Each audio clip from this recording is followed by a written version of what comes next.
Have you ever really thought about the true cost of, well, anything? The energy we use, the stuff we buy, it's almost always more than what's on the price tag. See, there's a hidden cost, a price we all end up paying for pollution. Today, we're going to make that price visible. It's a weird question, right? How on earth can you put a dollar value on something you can't even see, like a ton of carbon dioxide? Well, it turns out that's one of the most important economic questions of our time. And in this explainer, we're going to break down exactly how and why it's being done all over the world. So the whole thing really boils down to this one big idea in economics called social cost. And the thinking behind it is pretty simple, actually. When a factory pollutes, it creates costs for everybody, things like higher healthcare bills or having to repair damage from more intense storms. Carbon pricing is all about making sure the price of something reflects that true cost to all of us. Yeah, a good way to think about it is that every puff of pollution has an invisible price tag hanging off of it. For a long time, that cost just wasn't part of the deal. So carbon pricing is really just a tool designed to take that invisible tag and flip it over, make it visible, giving businesses and all of us a clear financial reason to go for cleaner options. Okay, so now we get the why. But how do you actually do it? How do governments and markets put a price on carbon? Well, it turns out they have a pretty well-established toolbox for this. Let's open it up and see what's inside. There are basically three main tools in the kit, and while they all work a little differently, the goal is always the same: create a really clear economic signal that makes polluting more expensive. Let's check out the first two.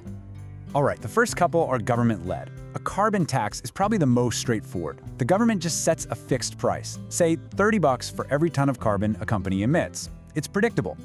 The other way is an emissions trading system, or ETS. Now here, the government sets a hard limit, a cap, on total pollution.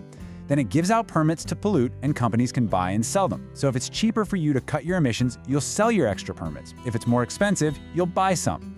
The key difference, a tax gives you price certainty, but not emission certainty. An ETS gives you emission certainty, but the price can bounce around. And the third tool is the carbon credit.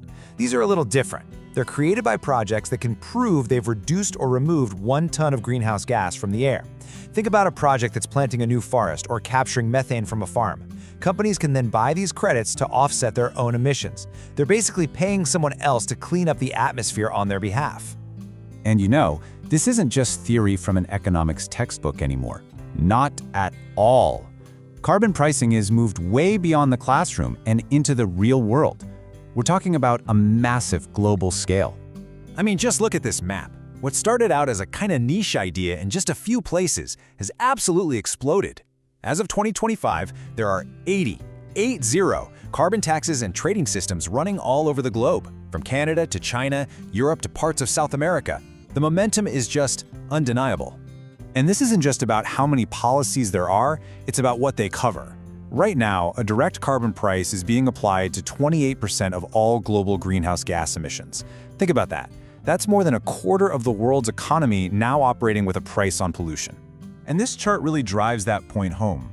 Just 2 decades ago, back in 2005, only about 5% of global emissions were covered. Today, we've leaped all the way to 28%. It just shows you how quickly this has become a major, central part of how the world is thinking about climate policy. But, and this is a big but, not all carbon prices are created equal.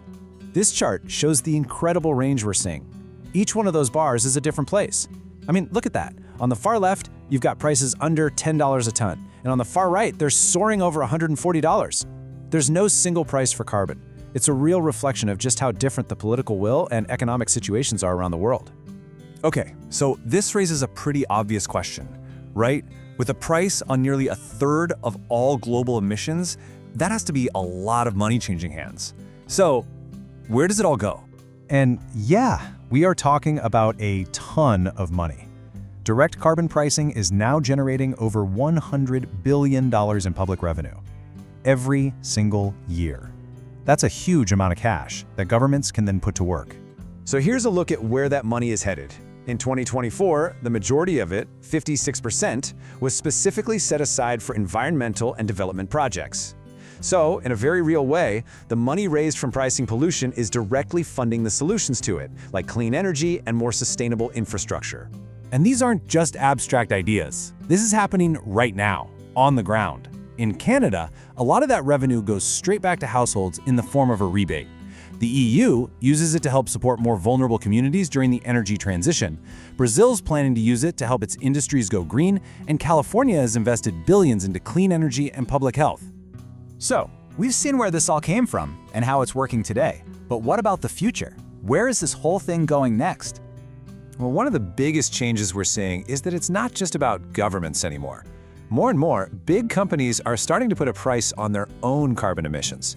They use what's called an internal carbon price as a way to guide their investments and get ahead of climate-related risks.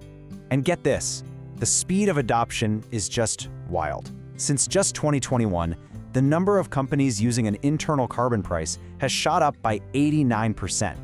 It really shows you that the private sector is starting to see this not just as a regulation to deal with, but as a core part of building a business that's ready for the future.